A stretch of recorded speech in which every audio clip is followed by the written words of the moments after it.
Hi everyone, welcome to Zoology Habitat. आज आम class number 12 topic हूँ इलेक्ट्रोकार्डियोग्राम। या आगुरी आम 11टा क्लास ऑलरेडी कंप्लीट हो सारी जो थी कि आम डिफरेंट टॉपिक को डिटेल वे बुझीजे। आज ये टॉपिक ऑल्सो गोटे इंपोर्टेंट टॉपिक जोटा कि आम सेमेस्टर हो कि अदर कॉम्पिटिटिव एग्जाम्स गोटे इंपोर्टेंट टॉपिक डिफरेंट एग्जाम रे टॉपिक रू क्वेश्चन आसे। सो आपको आज टी आम बुझापी चेष्टा करवा। Without getting much delay let start. तो ईसीजी कहले आम बुझू इलेक्ट्रोकार्डियोग्राम।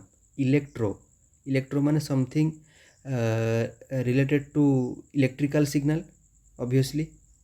तापरे कार्डियोग्राम कार्डियो कहला माने रिलेटेड टू हार्ट। ठीक अच्छे। तो ये हूँ study of electrical activity of heart रो इलेक्ट्रिकल एक्टिविटी गोटे ग्राफिकल रिप्रेजेंटेशन होची ईसीजी।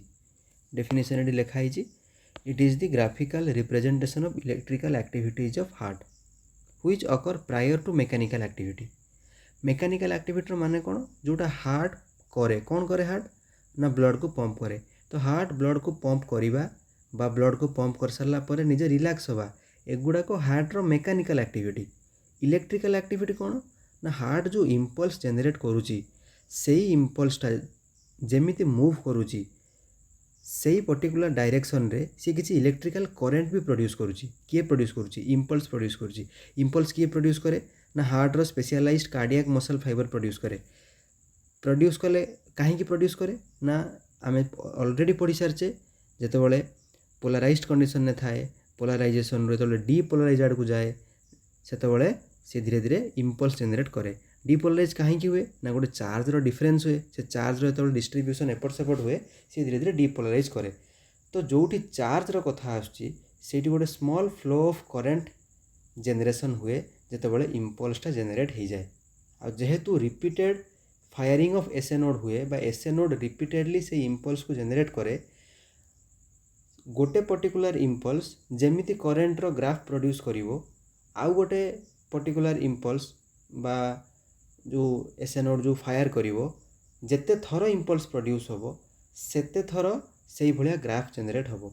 तो से जो कंटिन्यूअस गोटे ग्राफटे जेनरेट हुए due to electrical activity produced by the कौन कार्डियक इम्पल्स हार्ट रो इम्पल्स द्वारा जो इलेक्ट्रिकल एक्टिविटी प्रोड्यूस हुए से इलेक्ट्रिकल एक्टिविटी जो ग्राफ जेनरेट करे से ग्राफ रो स्टडी को आम ईसीजी कहूँ। आई होप गोटे लिटिल बिट आमर ईसीजी रिलेटेड गोटे छोटिया क्लारिफिकेशन मिली कि कौन एक्चुअली ईसीजी से कहुच्छी सम्ड इलेक्ट्रिकल एक्टिविटी से इलेक्ट्रिकल एक्टिविटी सम अप करने पड़ो कहीं थरे से होनी से रिपीटेडली हो कौन लिखाई when cardiac impulse is generated passing of cardiac impulse through heart yes this particular cardiac impulse generate electrical current हाँ कि नहीं which pass along with to the adjacent tissue. Heart रू जो डायरेक्शन रे इलेक्ट्रिकल करेंट पास करिवो सेही direction रे आमे कौन करिवा इलेक्ट्रोड को प्लेस करिवा लिखाई इलेक्ट्रोड को प्लेस करिवा। Electrodes are placed on skin on opposite side of the heart रो अपोजिट साइड रे देखि परथु इलेक्ट्रोड को प्लेस करा हिची।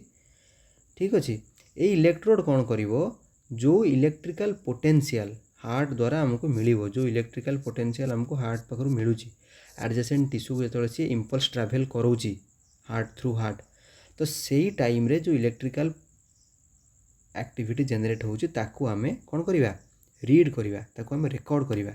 The generated electric current picked up by the attached electrodes in form of electrocardiogram. Clear ना clear नुहे।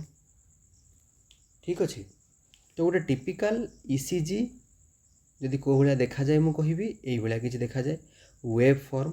ठीक अच्छे यू स्टार्ट हुए आउ ये कंप्लीट हुए थरे कार्डियक इम्पल्स जेनरेट हेले किसी यही भाया ग्राफ जेनरेट हुए ता माने आमे जानिचे गोटे मिनिट रे आमे पाखापाखि 72 टाइम्स आमर हार्ट बीट करे। तो गोटे हार्ट बीट कले गोटे कार्डियक साइकिल ता माने जेते थर इम्पल्स जेनरेट होबो सेते थर आमको किसी यही भाया ग्राफ देखा मिलिवो जार कि किसी रिप्रेजेंटेशन यही भाया रहे। ठीक अच्छे आई होप बुझा पड़ुथबो।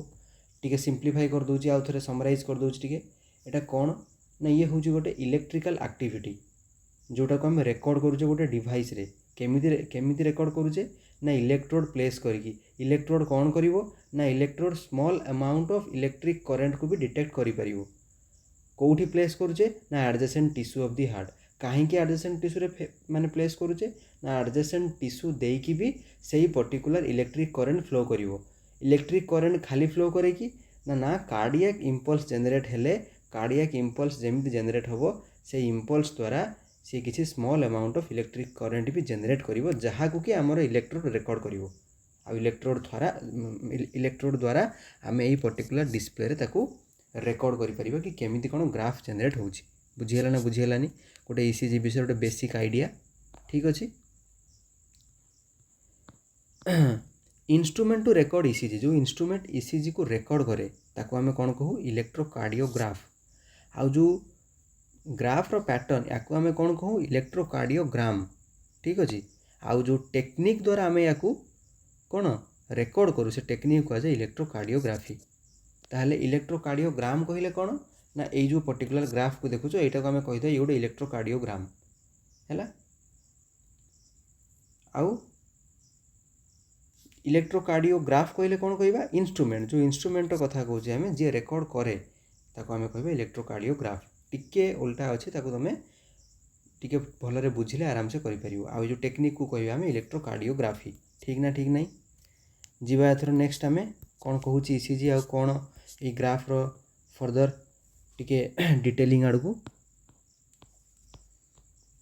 ठीक अछि तो ईसीजी रो रिकॉर्डिंग केमदी हुए टिके आगे ताको बुझी नबा हैला चेस्ट रो एडजेसेंट टिश्यू देखि परछो चेस्ट रो एडजेसेंट टिश्यू ए पर्टिकुलर एरियाटा आम देखि पारुचे चेस्ट रो एडजेसेंट टिश्यू रे आम किछि लीड को प्लेस करूचे तापरे लिम्ब लीड्स आकु कह जाए चेस्ट लीड आकु कौन कह जाए चेस्ट लीड्स हाथ रे जो आम देखुचे एठी राइट आर्म और लेफ्ट आर्म राइट लेग और लेफ्ट लेग एठी जो पर्टिकुलर लीड गुड़ा को प्लेस कराई छै आकु कह जाए लिम्ब लीड ठीक अछि लिम्ब लीड तो लिम्ब लीड और चेस्ट लीड को प्रेस कला परे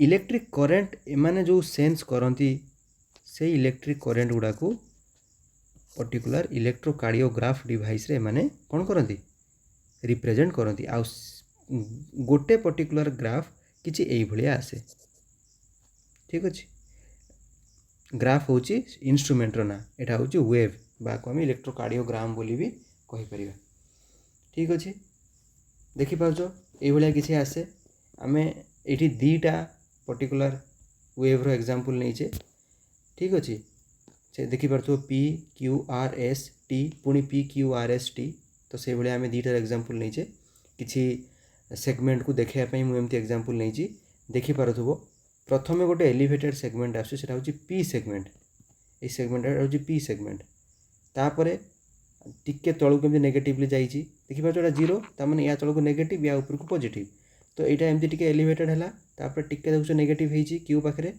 पुणी आर गोटे बड़ पिक पुणी तलक आसी टिके डाउनवर्ड पुणी एटा एस तापर जाइए फ्लैट लाइन पुणी आउ थे टी पाखे टिके एलिवेटेड होती पुणी जाइए पुणी से सेम कंटिन्यू होती हाँ कि नहीं तो यहीटा हूँ गोटे पर्टिकुलर कौन वेव यहीटा आउ गोटे वेव तो ये दीटा वेव को देखाई बुझीगला ना बुझीगलानी ता माने आम ये गोटे जानिले पी तापर क्यू आर एस तीन टा को मिसी कहूँ क्यू आर एस कम्प्लेक्स तापर आसला टी क्लियर आउ किसी ये रहा ए जिनस विषय मुझे पर कहि ठीक अच्छे जोटा जो हिसाब से लिखाई से हिसाब से ही डिनोट कराई कामटा पर कहि जमी देखिपार पी आर इंटरवाल माने पी वेव जेबेठू स्टार्ट होची आउ क्यू आर एस रो क्यू वेव जो स्टार्ट होची से दीटा मझीर जो स्पेस को आम कौन कहे सेगमेंट को आम कौन कहे पी आर इंटरवाल बोली कहे ना कहूने तापर आसब आमर क्यू आर एस तो आम जानले एस टी एस रु आरंभ है टी जाए कौन कहे एस टी सेगमेंट को कहे तापर आर आर इंटरवाल गोटे जो मैक्सिमम पीक आर रु आउ गोटे वेव रो मैक्सिमम पीक आर भितर जो इंटरवाल तो आम आर आर इंटरवाल कहे क्यू टी इंटरवाल कहे देखो क्यू जो आरंभ हो क्यू पाखर टी जो सरुची तो से इंटरवाल को आम क्यू टी इंटरवाल कहे तो ये जिनस विषय धीरे धीरे विथ टाइम टिके क्लीयर आम हवा। तो एबे आम धीरे धीरे प्रोसीड करवा। कौन प्रोसीड करवा? ऑलरेडी आम जानिले कि इलेक्ट्रोकार्डियोग्राम कौन, इलेक्ट्रोकार्डियोग्राफ कौन, इलेक्ट्रोकार्डियोग्राफी कौन ताको आम जानिले। एबे आम धीरे धीरे टिके आगु को जीवा। प्रथम आम जानिबा ए जो एलिवेटेड प्रथम first elevated wave that is P wave विषय टिके जानिबा। ठीक अछि, let's understand P wave. P wave विषय आम जानिबा। ठीक अछि, एटा होछि हमर फास्ट डिफ्लेक्शन, हां कि नहीं? फास्ट डिफ्लेक्शन होछि हमर पी वेव। ठीक अछि, पी वेव कौन करे बा पी वेव कौन डिनोट करे?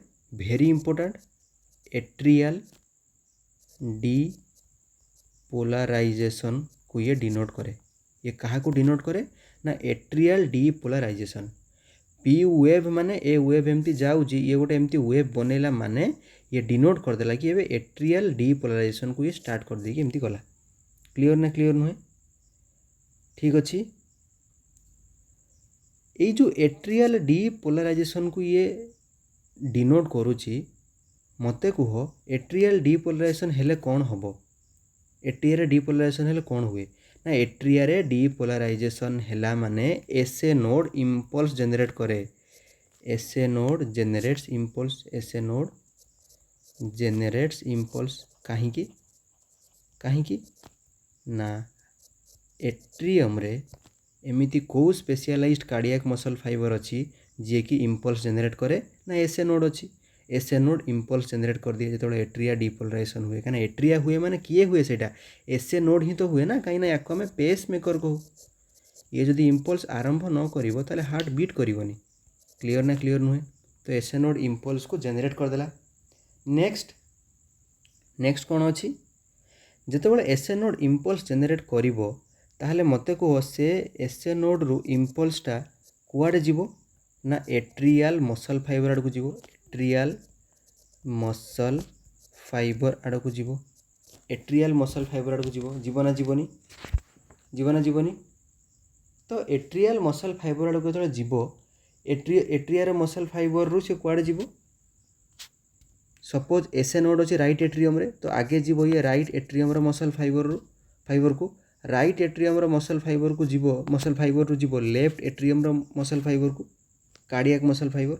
लेफ्ट एट्रियम को गला परे ऑल टुगेदर एट्रियल कंट्राक्शन हबो। एट्रियल कंट्राक्शन हबो। एट्रियल कंट्राक्शन हबो।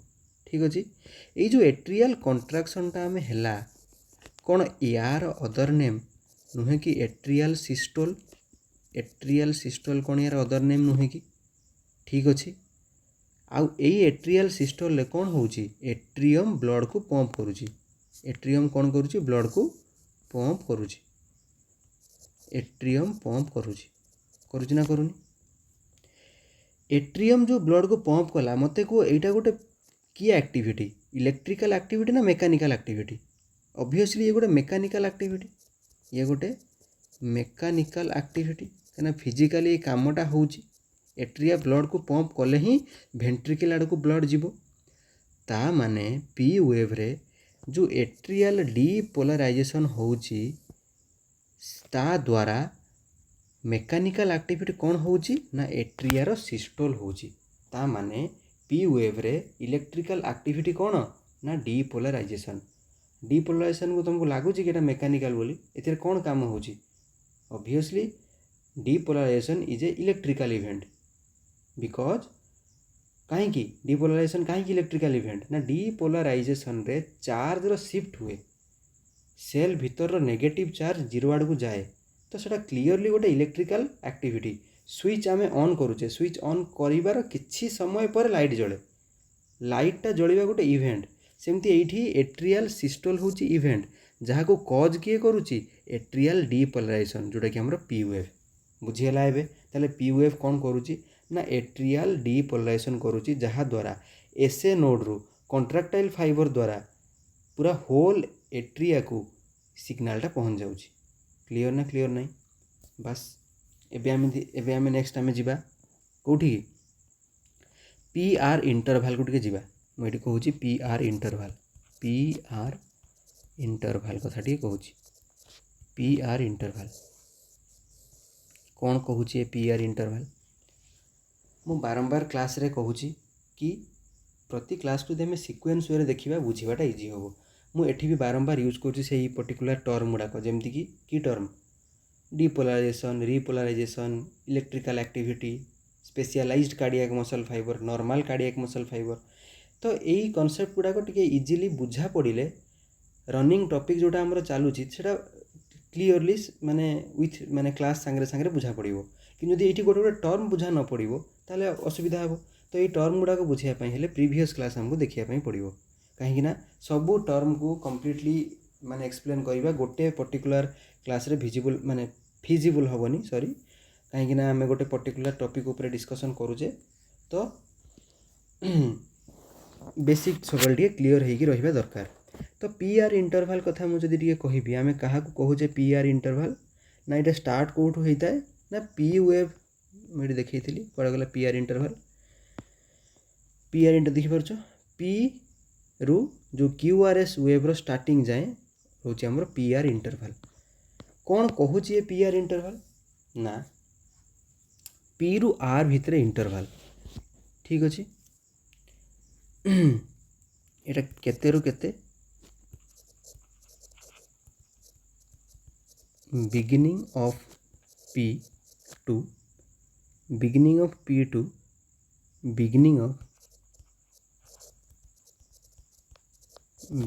Of Q R S complex या आम कौन कहूचे पी आर इंटरवाल आपको आम कहले ये कौन शो करुच्ची जदि मुझे ग्राफ आड़ को जी ए आउ थे पी वेव देखिपारुच एमती आसला पी वेव एमती आसला ये सरीगला ये देखो गोटे स्ट्रेट लाइन टा सी जाऊँगी मुझे जोटा हाइलाइट कर देख यहाँ ये हूँ कौन जदि गोटे कॉन्सेप्ट मन पकई पारुथबो जेतबेले एसए नोड इम्पल्स जेनेरेट कला परे सेटा कुआडे जीवो एसए नोड रु एभि नोड को जीवो ना जीवनी मते कह इम्पल्सटा कौटू कौटी की जीवो एसए नोड रु एभि नोड को जीव ना जीवनी जीव एभि नोड रु कुआडे को जीवो एभि बंडल को जीव ना जीवनी जीव एभि बंडल रु कुआडे जीवो आमर जोटा बंडल ऑफ हिस आम कहे बंडल ऑफ हिस को जीव बंडल ऑफ हिस को गला पुरकिंजे फाइबर्स को जीव तो यहाँ हूँ तार रूट एमती एमती से जीव तो मते कह जो एसए रु सी एभि नोड को जाए एभि नोड रे सिग्नल को किसी समय अटकई दि जाए ना दि जाए जहाँ को आम नोडाल डिले कहूना कहूनी तापर पाखापाखि 0.1 सेकेंड अटकई दि जाए तापर ताको एभि बंडल बा बंडल ऑफ हिस देकी ताको पुरकिंजे फाइबर्स देकी फाइनाली कौटी की पठा जाए वेंट्रिकल पाखक पठा जाए आउ ए नोडाल डिले रो रीजन कौन नोडाल डिले रीजन कौन ना proper blood filling at ventricle रे प्रॉपर ब्लड को फिल करने नोडाल डिले हुए कहीं वेंट्रिकल रे प्रॉपर ब्लड फिल न हो वेंट्रिकल ब्लड पंप कला बेलू ब्लड माने आसुन से प्रॉपर ब्लड ही नथिबो तो सेटा गोटे डिजीज कंडीशन आड़ को आमर जीव तो सेटा गोटे ठीक आमर कौन कहीपर गोटे सिम्पटम नुहे तो प्रॉपर ब्लड फिलिंग से वेंट्रिकल दरकार कहीं वेंट्रिकल ब्लड प्रॉपर्ली फिल हेले ही बॉडी सब टिश्यू को सी जापर ठीक अच्छे तो कहिबार मीनिंग है ये जो नोडाल डिले हो गला एभि आमर कौन ये नोड रे जो नोडाल डिले हो गला सेटा आमर पी आर सेगमेंट डिनोट करुच्ची ठीक अच्छे ना ठीक ना बुझीपार ना बुझीपारन अच्छा आउ कौन कथा ना जो वेंट्रिकल जाए पहुँचबार जी भी इवेंट सबू इवेंट पी आर इंटरवाल जाए आमर हो पी वेव रे एट्रियर सिस्टल हो गला तामाने एसए नोड इम्पल्स जेनेरेट करदेला एबे से एसए नोड रो इम्पल्स आसिक वेंट्रिकल जाए जेते जाए न पहुँची सेते जाए आमर पी आर सेतिक जाए चलथिबो पी रु आर कहला माने नोडाल डिले सेठी हेकी एभि बंडल देकी से वेंट्रिकल आड़ को जाउची सेही पर्टिकुलर इवेंटटा आमर पी आर इंटरवाल भितर आसे एबे बुझा पड़थिबो जदि मु तुमको पचारिबी पी आर इंटरवाल रे कोन एट्रियार डिपोलाराइजेशन हुए कि आंसर हम एट्रियार डिपोलाराइजेशन सब बड़े पी वेव रे हुए से एलिवेटेड अच्छी पी आर वेव रे ऑलरेडी कौन एट्रिया धीरे धीरे रिलैक्स होगा स्टार्ट हो जाए कहीं एट्रिया ऑलरेडी पी वेव रे ही कौन करता इम्पल्स जेनेट करें डीपोलराइजेशन सी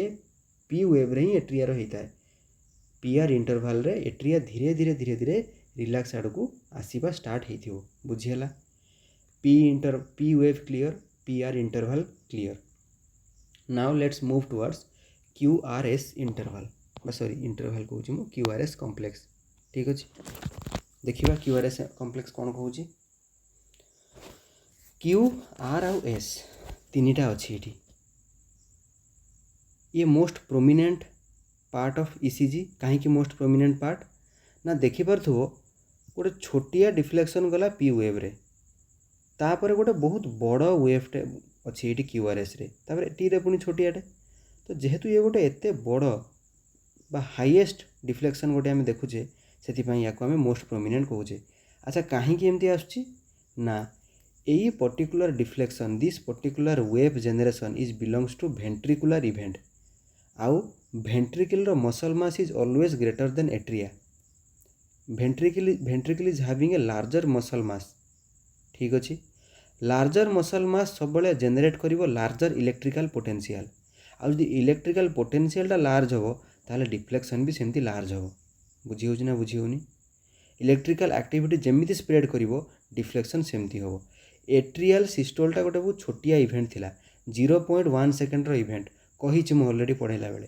तो गोटे 0.1 सेकेंड इवेंट पाई से केते डिफ्लेक्ट करिवो अल्प करिवो किंतु वेंट्रिकल मसल मास बहुत अधिका कंपेरेटिवली एट्रिया कंपेरेटिवली कहीं ventricle body different different parts को सी ब्लड को पंप करें तो से गोटे यही भाया आमको कौन मैसिव डिफ्लेक्शन आमको देखापी मिलूँ ठीक अच्छे क्यू आर एस वेवटा ताहले कौन रिप्रेजेंट करे मुझे तुमको रिवील करने जाऊँगी ना ये रैपिड वेंट्रिकुलर डीपोलराइजेशन को कौन करे रिप्रेजेंट करे ठीक अच्छे आउ वेंट्रिकुलर डीपोलराइजेशन को रिप्रेजेंट करे माने कौन वेंट्रिकुलर मसल फाइबर पाखक ये इम्पल्स को पठे दिए वेंट्रिकुलर मसल फाइबर इम्पल्स को पाइला परे वेंट्रिकल डीपोलराइज कर दियंती वेंट्रिकल डीपोलराइज करदेले वेंट्रिकल तापरे ब्लड को पंप करे जहाँ को आमे वेंट्रिकुलर सिस्टोल बोली कहूचे ता माने एठी इलेक्ट्रिकल सिग्निफिकेंस कौन हो गला ना वेंट्रिकुलर डीपोलराइजेशन इलेक्ट्रिकल किंतु मेकानिकल कौन वेंट्रिकुलर सिस्टोल बा वेंट्रिकुलर कंट्राक्शन बुझी हो ना बुझी होनी ठीक अच्छे तो क्यू आर एस जो तीनटा वेव आम पाखे रहा गोटे क्यू वेव गोटे आर वेव गोटे एस वेव आम देखिपा सबुठू यहाँ हूँ छोटियाटा हूँ क्यू वेव मुझे पचारि क्यू वेवटा गोटे पॉजिटिव डिफ्लेक्शन ना गोटे नेगेटिव डिफ्लेक्शन ऑब्वियसली गोटे ये नेगेटिव डिफ्लेक्शन देखिपार तौक आसी ये कौन रिप्रेजेंट करुच्ची ना fast deflection that is initial depolarization of interventricular septum यहाँ हूँ तुम इंटरवेंट्रिकुलर सेप्टम यहाँ हूँ इंटरवेंट्रिकुलर सेप्टम वेंट्रिकल दीटा वेंट्रिकल मझीरे तो जितेबाला दीटा वेंट्रिकल मझीरे बा गोटे वेंट्रिकल आ गोटे वेंट्रिकल को जाऊथबो कौन इम्पल्स से ही समय जो डिफ्लेक्शनटा आसे सेटा हूँ क्यू डिफ्लेक्शन लेफ्ट रु राइट आड़ को जो डिफ्लेक्शन जाऊँगी लेफ्ट रु राइट आड़ जो इम्पल्स ट्राभेल करुँची से ही समय डिफ्लेक्शन को आम कौन कहीदेवा ना क्यू डिफ्लेक्शन बुझीपार कहा देकी जाऊँगा ना इंटरवेंट्रिकुलर सेप्टम को देकी जाऊँगी ठीक अच्छे तापर आसला आमर आर वेव कौन कहूँ देखिपुच केते बड़ मैसिव पॉजिटिव पी गोटे ये ताहले एटा हूँ पूरा वेंट्रिकल सबू मसल फाइबर को जितेबाला इम्पल्स पलई आउ सेमाने सबू मिसिक डीपोलराइज करेंगे सेत को आमको किसी यही भाया पीक देखापी मिल कहीं सबू वेंट्रिकल मसल यूज हो माने आ समस्ते मिसिक जो कौन डीपोलराइज करेंगे निहाती गोटे सी पॉजिटिव पीक आड़ को जीव क्लीयर ना क्लीयर नुहे से आम टलेस्ट ईसीजी डिफ्लेक्शन बोली कहूचे तापर आसला एस वेव एगेन गोटे नेगेटिव ता माने कौन कहूँ ये ना ये final depolarisation at the basal region sorry basal region heart रो जो बेसल एरिया हो गला से फाइनल गोटे आमर डीपोलराइजेशन जेनेट हुए जहाँ को आम एस कहूचे ताहले क्यू आर एस इंडिविजुअली कौन कौन रिप्रेजेंट करन सेटा मु तुमको कहली किंतु all together they more generalise statement दबा Q R S wave means ventricular depolarisation which results to ventricular systole। बास एति जदि बुझा पड़थिबो तमरो क्यूआरएस कॉम्प्लेक्स हे गला हां कि नहीं हैला से जिनसटी लिखा है क्लियर वे रे ताको तमे देखि परिबो।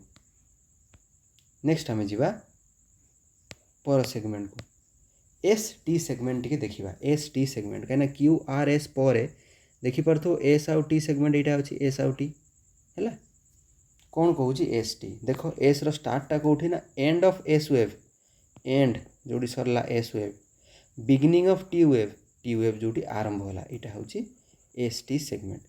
देखिबा कोन कहूची मु तुमको कहूची माने नोट्स को जीवा आगु मु तुमको कहूची एस टी वेव कोन। एस टी वेव होची जेतबळे वेंट्रिकल पाखु तो इंपल्स जाईची माने वेंट्रिकल रो कंट्राक्शन होची तो वेंट्रिकल रो कंट्राक्शन प्रॉपर्ली होउथिबार समयटा होची एस टी वेव। क्लियर ना क्लियर नुहे एठी आरंभ हो गला वेंट्रिकुलर डीपोलराइजेशन आउ सेई डीपोलराइजेशन कंटिन्यू चलीची एटा होची एस टी सेगमेंट रो सिग्निफिकेंस। कौन लिखा है indicates depolarization of the entire ventricular muscle माने वेंट्रिकल रे एबे भी डीपोलराइजेशन चलीची बा वेंट्रिकल रो सिस्टोलटा एबे भी कंटिन्यू अछि सेटा को रिप्रेजेंट करूची एस टी सेगमेंट। बुझे ना बुझुनी कहीं ना ventricular contraction is actively occurring what we are getting to know about this particular S T segment is ventricular contraction is actively occurring एबे भी होउची वेंट्रिकल कंट्राक्शन सेथिपाई गोटे आइसो इलेक्ट्रिक लाइन बा गोटे फ्लाट लाइन जेनेरेट होती कहीं किसी चेंज ही हैनी जो पर्टिकुलर डिफ्लेक्शन जो पर्टिकुलर कौन आमर इम्पल्स जेनेरेशन कहींपार डीपोलराइजेशन कहींपार जहाँ कहींपार स्टार्ट होती से चली एटी आमको जो डिफ्लेक्शन मिलूनी बुझीगला ना बुझीगलानी है S T segment summary flat जोटा गोटे सेगमेंट एस टू टी है कौन करुच्चे ना कंटिन्यूअस वेंट्रिकुलर डीपोलराइजेशन। एबे आमे आसीगले टी वेव पाखु आई होप एस टी सेगमेंटा क्लियर है। यही एस टी सेगमेंट हो गला पी आर सेगमेंट हो गला एगुड़ा मु परे आउ थरे कहिबी एबे मु थरे कहि दउची परे आउ थरे कहिबी जेमति बुझिया पई सेतबेले इजी हबो। आमे एबे आसिले टी वेव को टी वेव होची हमरो लास्ट देखि परछो एटा टी वेव एया रिप्रेजेंट करूची कि भाई वेंट्रिकल रो सिस्टोल तो सरी गला एबे जीवो वेंट्रिकल रेस्ट मोड रे जेतिकी पंप करिया कथा वेंट्रिकल करदेला एबे वेंट्रिकल जीवो रेस्ट मोड रे। कौन लिखा है after contraction ventricular muscles return to their resting state this recovery process is called repolarisation कहीं डीपोलराइजेशन पर रिकवरी स्टेजटा कह जाए रिपोलराइजेशन। जदि मु कहबी यार आमर इलेक्ट्रिकल सिग्निफिकेंस ना रिपोलराइजेशन ऑफ वेंट्रिकल जदि मु पचारि यार मेकानिकल सिग्निफिकेंस कौन ना blood filling at ventricle blood रो फिलिंग होची ताकू मु आउटे भल भाषा रे कहि परिबि ना कहि परिबिनी कि वेंट्रिकुलर डायस्टोल बोली कहि परिबि हैला। It indicates ventricles are starting to relax हबना हबनी। T wave is smaller and wider than QRS complex repolarisation occur more slowly देखि पाछटा केते धीरे जाउन ना एटा एमिति हे कि पूरा एमिति जाउची तो टिके समय लागुची काई ना रिपोलराइजेशन पे टिके समय लागुची टिके टाइम टेकिंग बा स्लो प्रोसेस रे होची बुझी होची। पी वेव जानिले आमे समरी कहूची आउथरे P wave is representing atrial depolarisation clear which particular depolarisation is resulting atrial systole.